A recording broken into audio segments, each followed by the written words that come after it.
अशी आहे की दीपक शिंदे म्हणून हे पुण्याचे रहिवासी आहेत. त्यांना रँडमली एका आरोपीने फोन केला की आम्ही तुम्हाला नोटा बदलून देतो आहे, त्याच्याऐवजी तुम्हाला 2 लाख रुपये जास्तीचे देणार. त्यांनी ते पैसे घेऊन आले आणि इथे नोटा बदलण्यासाठी त्या ज्या आरोपींचा ग्रुप आहे त्यांनी ते नोटा असल्याची खात्री केली. 2 लाखांच्या अतिरिक्त फायद्याच्या आमिषाला बळी पडून पुण्यातील एका व्यावसायिकाला कल्याणमध्ये बोलावून लुटल्याची धक्कादायक घटना उघडकीस आली आहे. नोटा बदलून 5 लाखांच्या ऐवजी 7 लाख रुपये देण्याचे आमिष दाखवत आरोपींनी संबंधित व्यावसायिकाला जाळ्यात ओढले. विश्वास संपादन करून त्याला कल्याण येथे बोलावण्यात आले आणि नियोजनबद्ध पद्धतीने त्याची फसवणूक करण्यात आली. या प्रकरणी कोळसेवाडी पोलीस स्टेशन यांनी तातडीने कारवाई करत 8 आरोपींना अटक केली आहे. आरोपींनी अशाच प्रकारे इतर किती जणांना गंडा घातला आहे याचा तपास सध्या सुरू आहे.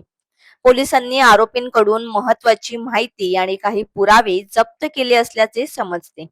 या संदर्भात एसीपी कल्याणजी घेटे यांनी सांगितले की नागरिकांनी अशा आमिषांना बळी पडू नये आणि कोणतीही आर्थिक देवाणघेवाण करताना योग्य पडताळणी करावी. तसेच संशयास्पद व्यवहार आढळल्यास तात्काळ पोलिसांशी संपर्क साधावा असे आवाहन त्यांनी केले. कोळसेवाडी पोलीस स्टेशनला हा गुन्हा दाखल असताना येथील हकीकत अशी आहे की दीपक शिंदे म्हणून हे पुण्याचे रहिवासी आहे आणि ते कल्याण येथे आले.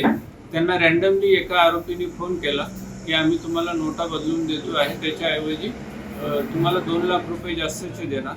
ते जास्त पैसे मिळण्याच्या आमिषापोटी त्यांनी ते पैसे घेऊन आले आणि इथे नोटा बदलेसाठी त्या ज्या आरोपींचा ग्रुप आहे त्यांनी ते नोटा असल्याची खात्री केली आणि यांच्याकडून ते पैसे हिसकून घेतले आणि त्यांच्या दुसऱ्या टीममधील 4 ते 5 आरोपींनी पोलीस असल्याची बतावणी करून पाठलाग करण्याच्या रेड पडल्याचा बनाव केला आणि ते पैसे घेऊन पडून गेले.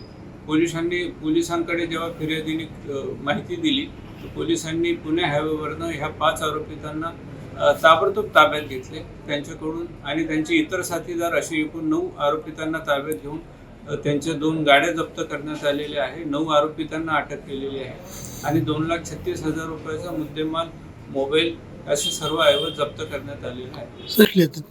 हे सगळे आरोपी वेगवेगळ्या ठिकाणचे आहे, काही कल्याणमधले पण आहे आणि वेगवेगळ्या पोलीस स्टेशनला सगळ्या आरोपितांवर गुन्हे दाखल आहेत. एक संजय भोसले, सोमनाथ गायकवाड, गौसो हुसेन, अरविंद जॉर्जर, उमाशंकर, शरद कुमार, नरेश पडू शर्मा, प्रदीप धनवे इतक्या आरोपींना या गुन्ह्यामध्ये अटक केलेली आहे आणि फारुख आणि सय्यद नावाचे आणि अजून 2 आरोपी असे 4 आरोपी अजूनही या गुन्ह्यामध्ये पाहिजे आरोपी आहेत.